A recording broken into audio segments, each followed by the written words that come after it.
오늘 함께 보실 말씀은 욥기 7장 1절부터 10절까지 말씀입니다. 욥기 7장 1절에서 7절까지 말씀입니다. 같이 한 절씩 교독하겠습니다.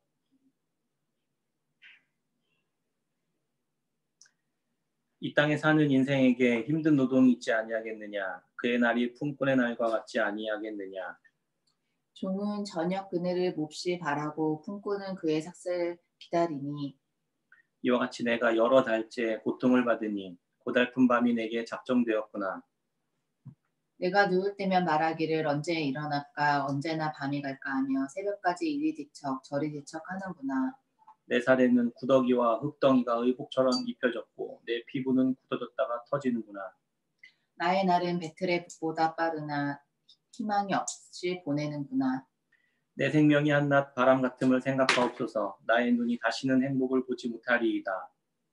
나를 본 자의 눈이 다시는 나를 보지 못할 것이고 주의 눈이 나를 향하실지라도 내가 잊지 아니하리이다. 구름이 사라져 없어짐같이 수월로 내려가는 자는 다시 올라오지 못할 것이오니 그는 다시 자기 집으로 돌아가지 못하겠고 자기 처소도 다시 그를 알지 못하리라. 아멘.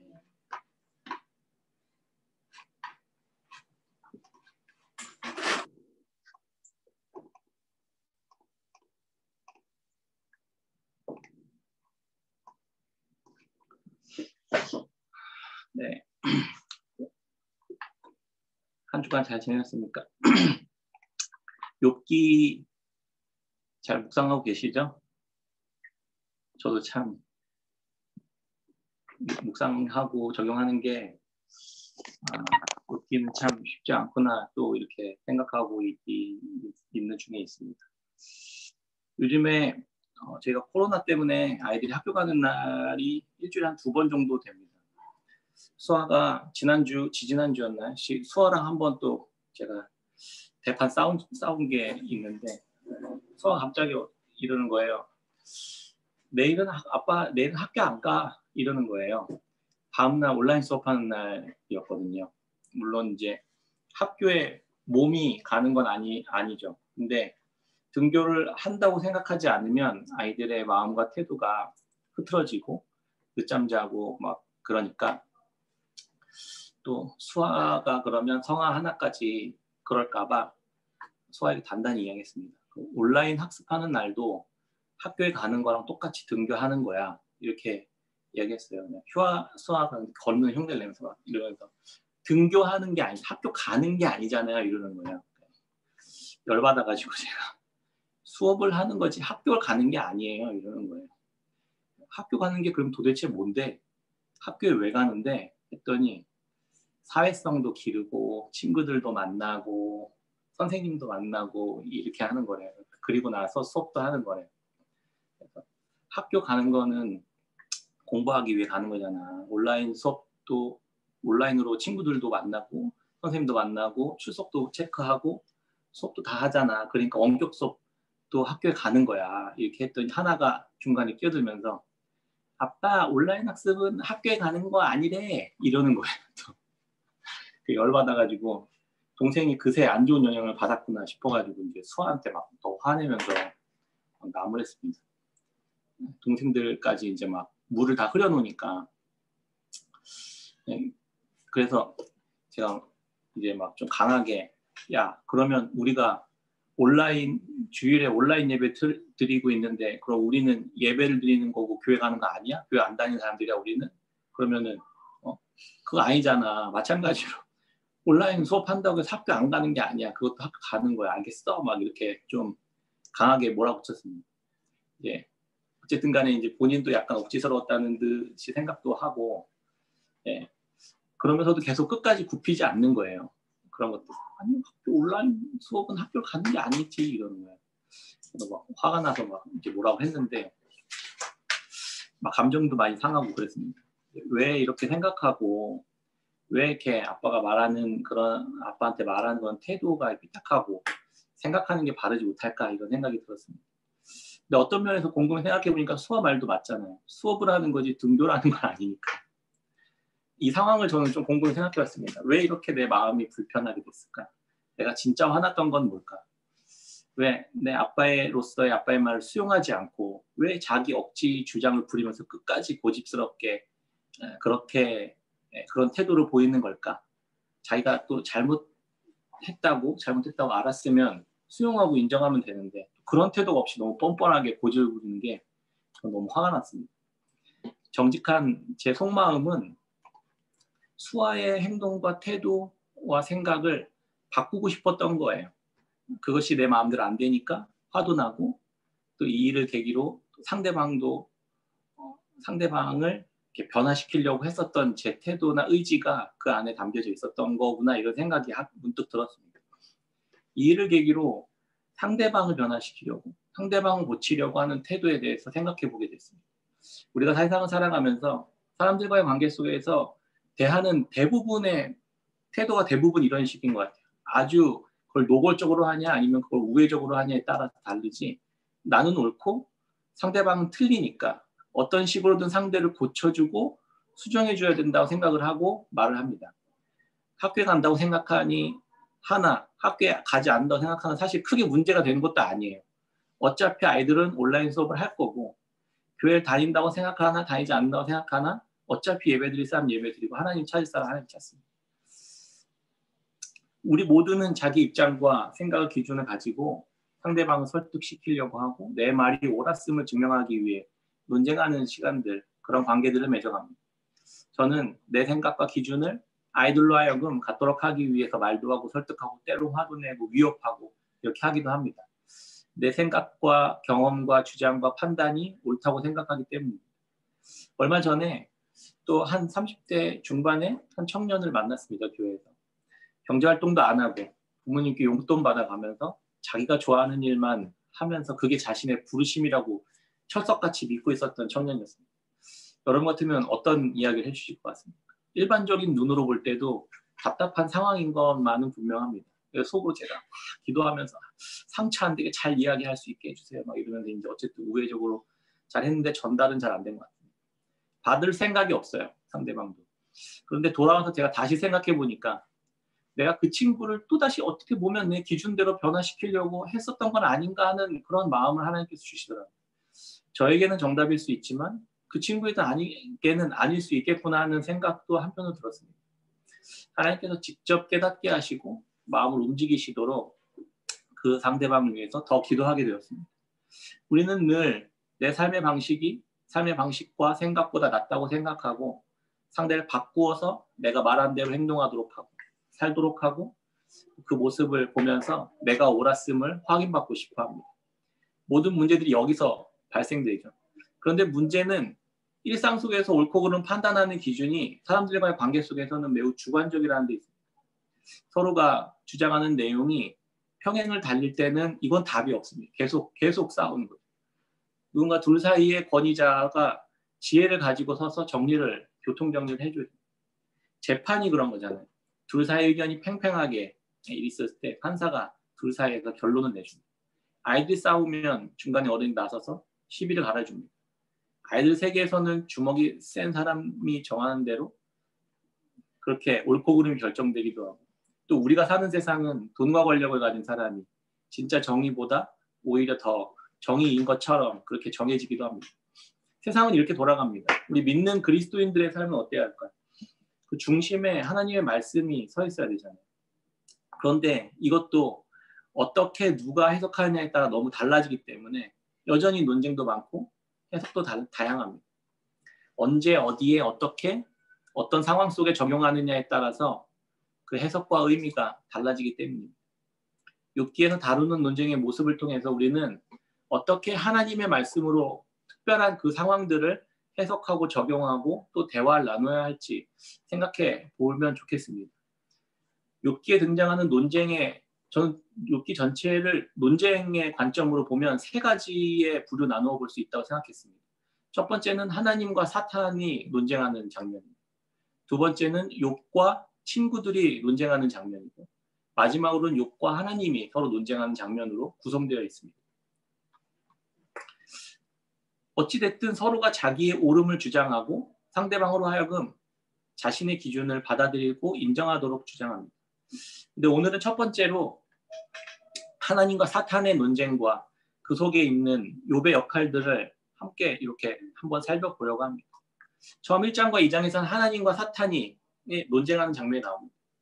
사탄은 하나님께 빈정대듯이 아니 하나님 그렇게 좋아하시는 욥에 대해서는 하나님 잘못 생각하고 있다고 주장합니다. 하나님 틀렸습니다.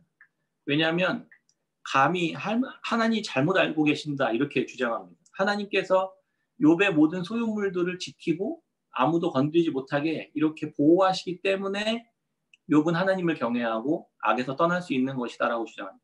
얼핏 들으면 그럴듯하죠. 그래서 하나님 그렇지 않다고 생각하시기 때문에 이 옳고 그름을 가리기 위해서 사탄의 말대로 그것들을 치워보는 것을 하나님께서 허용하십니다. 그렇게 욥을 보호하고 있던 소유물과 부와 재물뿐 아니라 복의 상징인 자녀들까지 한순간에 다 사라지게 됩니다. 욥은 하나님을 저주하거나 욕하거나 부인하지 않았습니다. 그래서 하나님의 말씀이 옳았음을 욥이 증명해 줬습니다.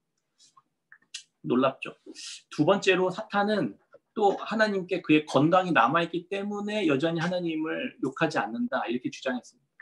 하나님은 또 그에게 그럼 건강을 잃도록 한번 해봐 이렇게 허락하셨습니다. 머리끝에서 발끝까지 온통 종기가 나서 질그릇으로 먼지 나는 땅바닥에 앉아 몸을 긁어대는 비참한 처지에 욥은 빠지게 되었습니다. 그럼에도 욥은 하나님을 욕하지 않았습니다.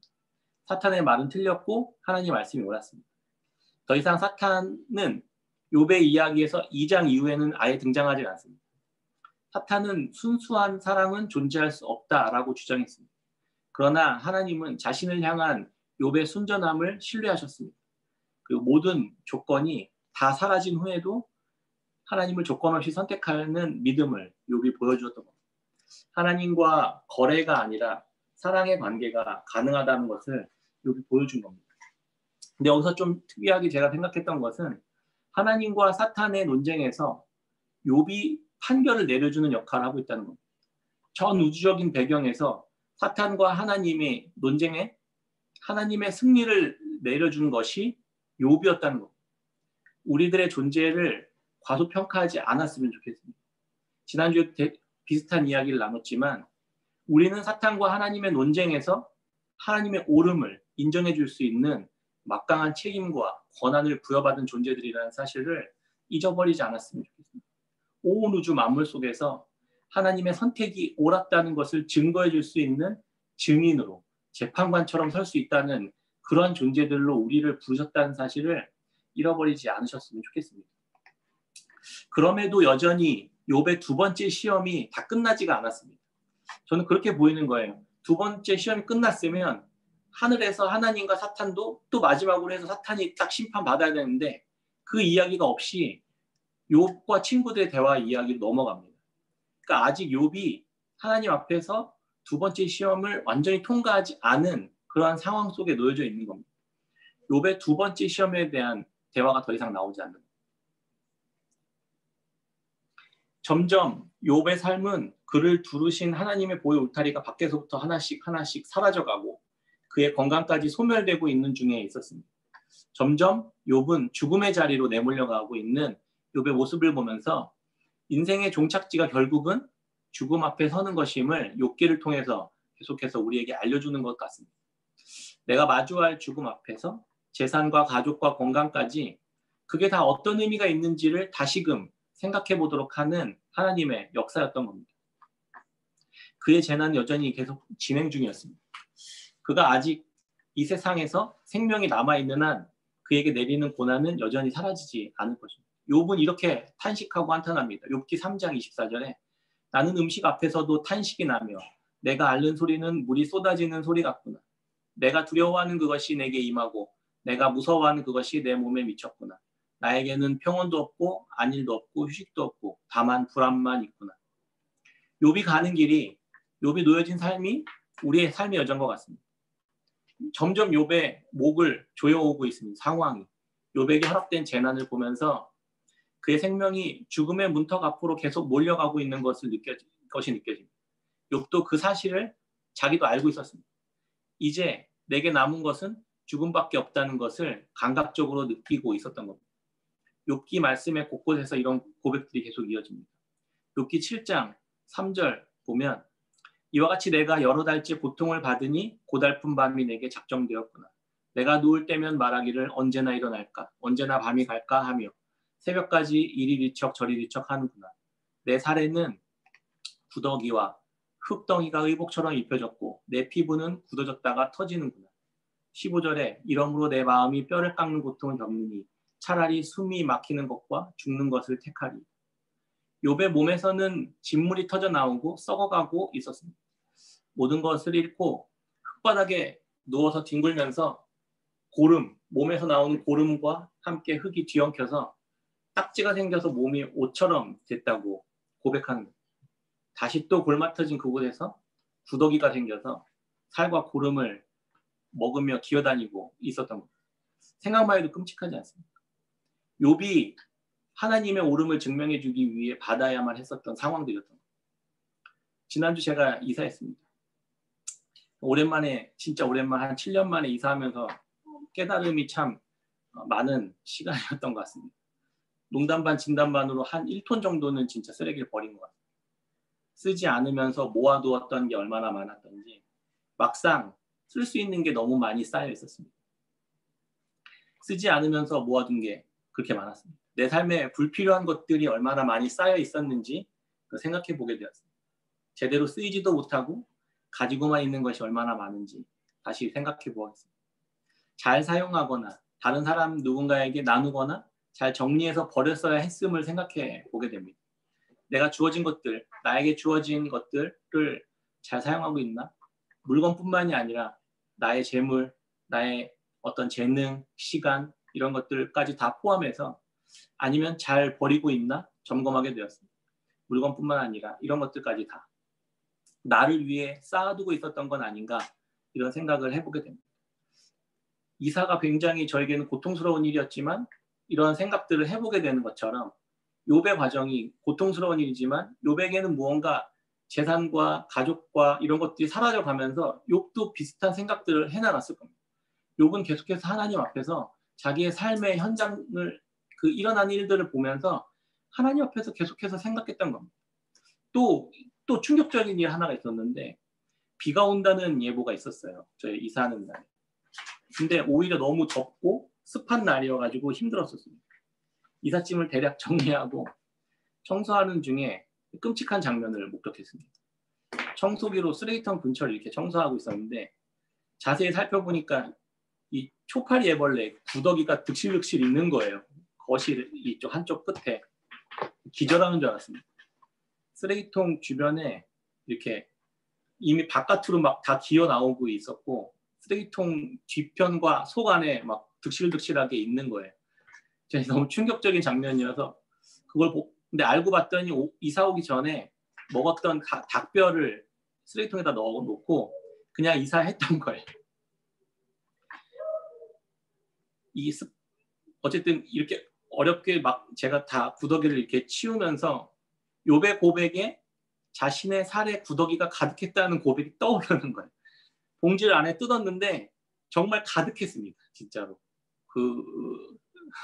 상상만 해도 끔찍한데 눈앞에 나타나면 진짜 그거 너무 끔찍해가지고 하나님 어떻게 이렇게 시청각 자료로 이거를 보게 하시나 사진 찍어서 공유할까 이런 생각도 했는데 너무 끔찍해서 닭뼈 안에서 이렇게 구더기는 지난 한 주 제가 그래서 구더기를 묵상했어요.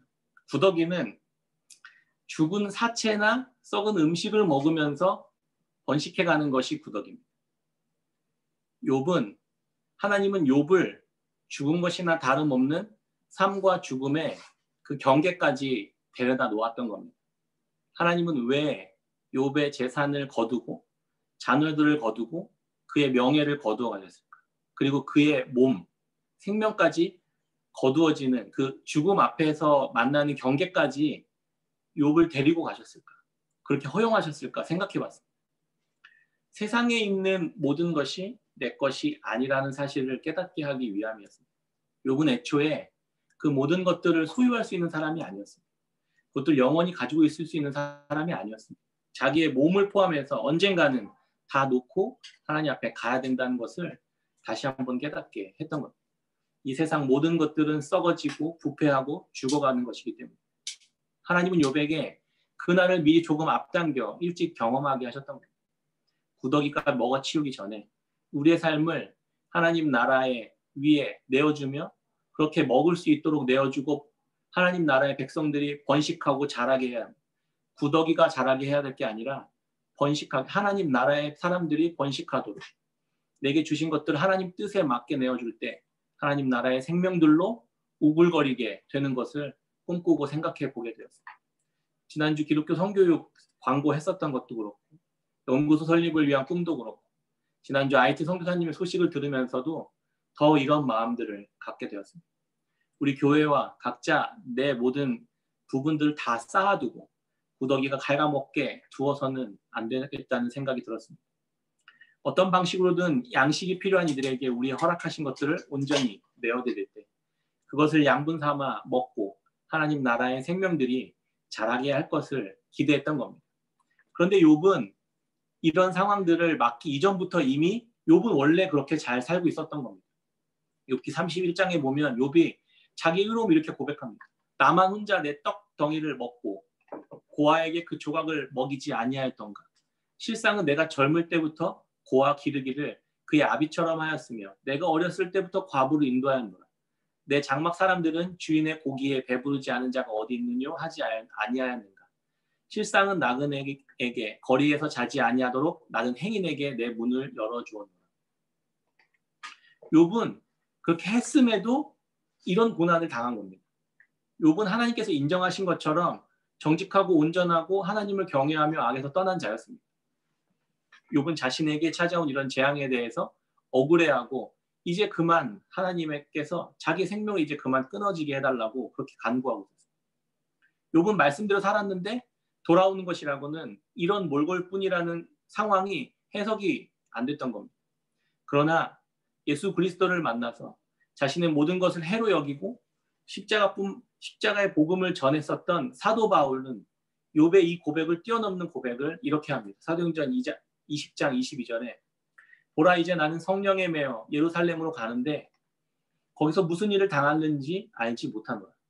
오직 성령이 각 성에서 내게 증언하여 결박과 환난이 나를 기다린다 하시나 내가 달려갈 길과 주 예수께 받은 사명 곧 하나님의 은혜의 복음을 증언하는 일을 마치려 하면은 나의 생명조차 조금도 귀한 것으로 여기지 아니하노라. 최선으로 하나님의 말씀을 따라 살았습니다. 그러나 돌아오는 것이라고는 극심한 고통과 내 힘을 어떻게 할 수 없는 형편과 이해되지 않는 상황뿐입니다. 더 이상 삶에 소망 없는 깊은 절망에 놓인 욥의 고백을 공감하시는 분들이 많이 있으리라 생각합니다. 그럴 때 제일 먼저 드는 생각은 삶을 부정해버리고 이렇게 사니 차라리 죽는 게 낫겠다 싶은 생각이 제일 먼저 듭니다. 그러나 욥의 고백을 잘 보면 이렇게 고백합니다. 7장 15절에 나를 놓으소서 내 날은 헛것입니다. 이것이 기도이자 간구이라는 사실을 우리는 알 수 있습니다. 그의 탄식 속에 하나님을 향한 간구가 이미 담겨져 있습니다. 욥은 끝까지 하나님을 포기하지 않았던 겁니다. 욥의 고난은 무의미한 인생이 아니라는 것을 우리는 알고 있습니다. 욥은 모르고 있었지만 영원한 세계가 그의 삶을 주목하여 바라보고 있는 주인공이라는 사실을 우리는 알고 있습니다.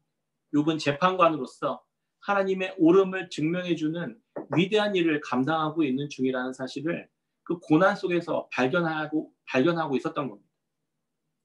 사도 바울도 그 사실을 알고 있었습니다. 예수 그리스도도 그 사실을 알고 있었습니다. 자신의 모든 것을 예수 그리스도를 위해 내어드리고 이젠 자기의 생명조차 조금도 귀한 것을 여기지 않고 주를 위한 일에 내어놓았던 것입니다. 말씀대로 살아갑니다. 그런데 그 결과는 좋지 않을 수도 있고 때론 생명을 잃을 수도 있게 되는 것입니다. 거기서 우리가 믿음을 포기하지 않을 때 우리의 삶이 하나님의 증인으로 설 수 있게 되는 것입니다. 우리의 삶 속에서 욥만큼은 아니어도 비슷한 일들을 참 많이 겪죠. 제 이야기를 조금 이사를 하면서 저 요번에 좀 그런 생각을 했습니다. 집에 대해서는 왜 나한테 이런 어려움과 시련을 주시는가. 3일 동안 한 12시간씩 꼬박 일하면서 거의 몸살이 와가지고요. 그 또 스트레스는 스트레스대로 또 있고 그래서 근데 제가 막 불평이 나오더라고요. 원망이 나오고. 근데 개인적으로 하나님과 집에 관해서는 좀 약속이 있었어요. 2014년 9월에 제가 신학교에 입학하고 5학차 정도 끝날 무렵이었는데 그때가 하나가 태어나기 전이었습니다. 그때 지금의 집을 샀습니다. 거의 절반 가까이 대출을 받았습니다. 근데 지금 바로 전 정부 시절이었는데 하도 집 거래가 안 돼서 실수요자들이 집을 살 수 있도록 고정금리로 20년 동안 아주 저리로 살 수 있도록 이자만 내면 살 수 있도록 하는 그런 상품을 정부에서 이렇게 만들어줬어요. 지금 생각하면 완전히 저렴한 좋은 프로그램이에요. 근데 물론 집값이 오르는 만큼 다 정부에 반환하는 조건이었습니다. 말 그대로 실수요자들을 위한 프로그램입니다. 신학생 시절에 셋째가 태어나는 그런 신학생 입장에서 저의 미래가 얼마나 불안하고 두려웠겠습니까? 그런 상황에서도 하도 전세를 2년마다 막 몇천씩 올려주어야 하는 그런 상황이었습니다. 그런 저의 삶은 막 되게 절망스러웠습니다. 아, 이렇게 사역하는 게, 제가 이런 방식으로 사역하는 게 오래 갈 수는 없겠구나 싶은 그때에 이 프로그램을 하나님이 알게 하시고 집을 구매할 수 있게 되었습니다. 그때 저한테 주셨던 마음이 너 집 걱정 말고 사역에 집중해라 이런 마음을 하나님 주셨거든요. 개인적으로는 그래서 저에게 그게 하나님이 하신 약속이었습니다. 그런데 그 약속이 이번에 7년 만에 어그러지게 된 거잖아요. 아이들 학교 때문에 강제로 이사를 가게 된 겁니다. 이런 상황이 될 때 저는 하나님께 왜 하나님이 하신 약속을 스스로 깨트리시냐고 원망 섞인 기도가 제 안에서 나왔습니다. 내 상황 다 아시면 이런 나머지 재정들을 어떻게 감당하라고 그렇게 하시는가 이런 생각을 했습니다. 어떤 생각이 드세요? 이런 분들이 계실 것 같아요. 신학교 때는 그래도 순수했었는데 그래서 하나님 말씀 잘 순종해서 주택 프로그램으로 하나님이 안전하게 보호하셨는데 목사님이 아무도 모르는 곳에서 심각한 죄를 저지르거나 하나님 약속을 깨트릴 법한 무슨 잘못을 저지른 건 아닌가? 그런 생각을 하시는 분이 계실 수 있습니다. 욥의 친구들이 그렇게 욥에게 이야기했거든요. 욥기 8장에 보면 하나님이 어찌 정의를 굽게 하시겠으며 전능하신 이가 어찌 공의를 굽게 하시겠는가? 내 자녀들이 주께 죄를 지었으므로 주께서 그들을 죄에 버려두셨나니 내가 만일 하나님을 찾으며 전능하신 이에게 간구하고 또 청결하고 정직하면 반드시 너를 돌보시고 내 의로운 처소를 평안하게 하실 것이다.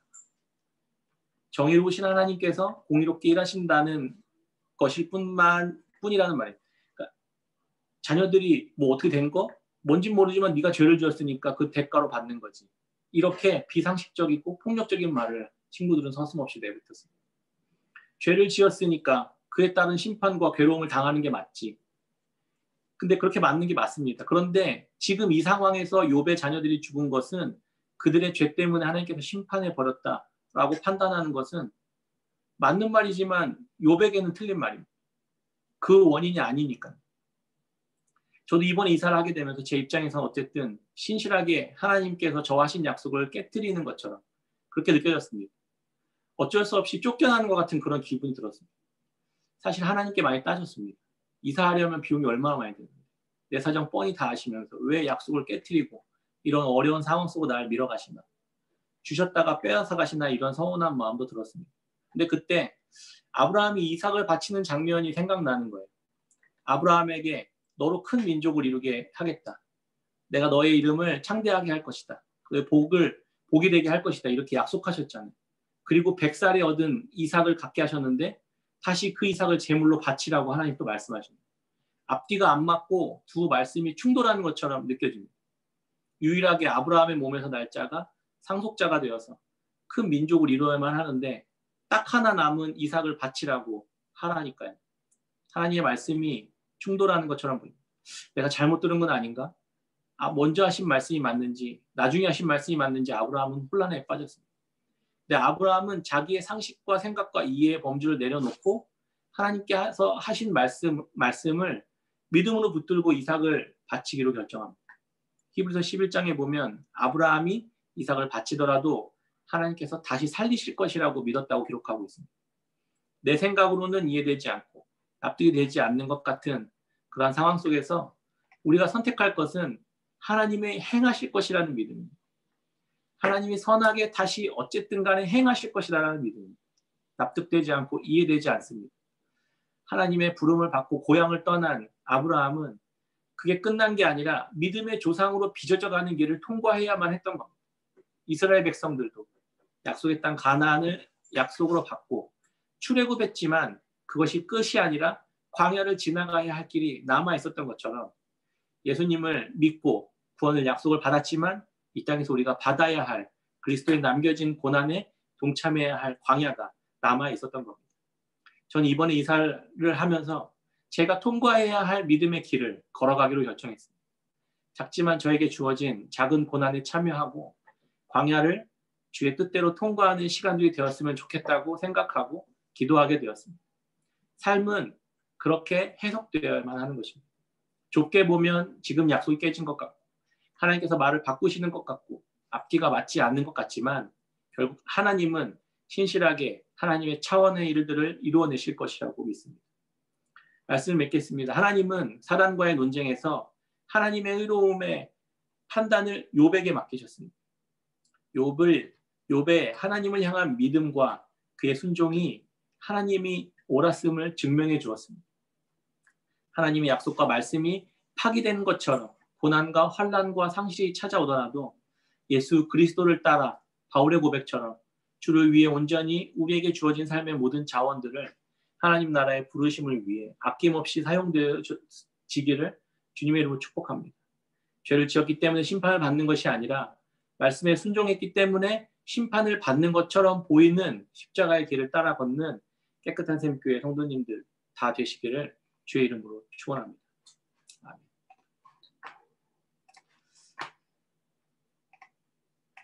우리 같이